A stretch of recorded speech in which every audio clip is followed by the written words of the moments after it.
রুনা লায়লা জি বানাইলো মোরে বৈরাগী বাবু ছেল ছবিলা মে তো নাচুঙ্গি। কণ্ঠ দিয়ে তিনি শাসন করেছেন গোটা উপমহাদেশ। তাকে দাঁড়িয়ে সম্মান করেছেন রাহাত ফতে আলী খান। তার বিনিময়ে ফারাক্কা খুলে দিতে চেয়েছে ভারত। বলছিলাম সুরের দেবী সুর সম্রাজ্ঞী রুনা লায়লার কথা। রুনা লায়লার জন্ম সিলেট। বাবা সৈয়দ মোহাম্মদ এমদাদ আলী ছিলেন সরকারি চাকরিজীবী। কর্মস্থল ছিল তৎকালীন পশ্চিম পাকিস্তানে। ফলে গায়িকার বাল্যকাল, কৈশোর এবং সঙ্গীত জীবনের শুরুটা সেখানেই। রক্তে সঙ্গীত ছিল রুনা লায়লার।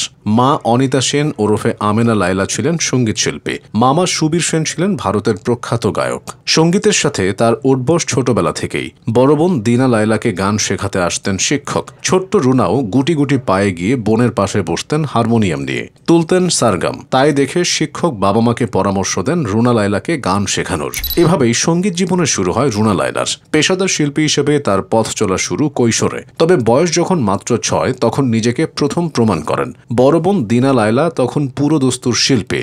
বড় বড় আসরে গান গেয়ে শোনান। সেদিন ঢাকার ওল্ড বয়েজ অ্যাসোসিয়েশনের আয়োজনে গান শোনানোর কথা ছিল তার, কিন্তু হঠাৎ অসুস্থ হয়ে পড়েন তিনি। এদিকে আয়োজকদের মাথায় হাত, কেননা গায়িকা হাজির না হলে শ্রোতাদের কাছে লাঞ্ছিত হতে হবে। অপ্রত্যাশিত পরিস্থিতি থেকে রেহাই পেতে সেদিন ওই আসরে বড় বোনের শূন্যস্থান পূরণ করতে স্টেজে বসা বালিকা রুনার চেয়ে তানপুরাই ছিল বড়। তাই আয়োজকদের অস্বস্তিকর পরিস্থিতি কাটছিল না। এইটুকু মেয়ে গান শোনাবে বিশ্বাস হচ্ছিল না তাদের। কিন্তু ছোট্ট রুনার কণ্ঠে সুর ডানা মেলতেই গোটা অনুষ্ঠান জুড়ে নেমে আসে পিনপতন নীরবতা। সুরের মায়াজালে বন্দী হন দর্শক। 6 বছর বয়সে এভাবে নিজের জাত চেনানো এই শিল্পী যখন 12 বছরের কিশোরী, তখন প্রথম সুযোগ পান পাকিস্তানের যুগ্ন নামক চলচ্চিত্রের একটি গানে কণ্ঠদানের। প্রথমবার মাইক্রোফোনে দাঁড়িয়েই জয় করেন পাকিস্তানের বড় বড় সঙ্গীতজ্ঞদের মন।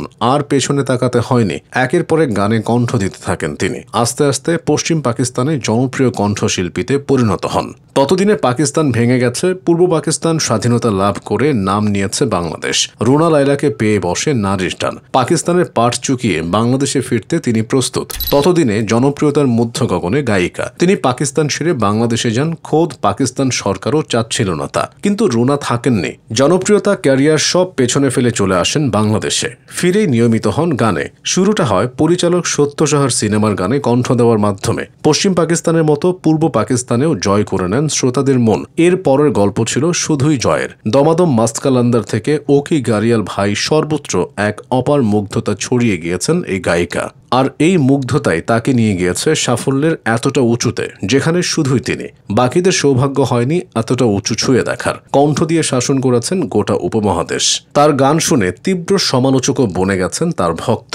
ভারতীয় সাংবাদিক খুশবন্ত সিং এক আসরে তার গান শুনে পরদিন পত্রিকায় লিখে দেন, রুনা লায়লাকে দিয়ে দাও ফারাক্কার সব পানি নিয়ে নাও। পৃথিবীর এমন কোনো বড় শহর নেই যা তার কণ্ঠের আলোয় আলোকিত হয়নি। কি গাননি তিনি! বাংলা, উর্দু, হিন্দি সহ 18টি ভাষায় 10,000-এরও অধিক গান করেছেন তিনি। আজ কণ্ঠের সজীবতা তার আগের মতোই। বয়সের ভারে একটুও ফিকে হয়নি, যার প্রমাণ কোক স্টুডিওর মাস্কালান্দার গানটি। দীর্ঘ ক্যারিয়ারের শ্রোতাদের ভালোবাসা পাওয়ার পাশাপাশি জাতীয় আন্তর্জাতিক পুরস্কারের ঝুলি ভরেছেন রুনা লায়লা। 8বার জাতীয় চলচ্চিত্র পুরস্কারের পাশাপাশি পেয়েছেন অসংখ্য অ্যাওয়ার্ড ও সম্মাননা।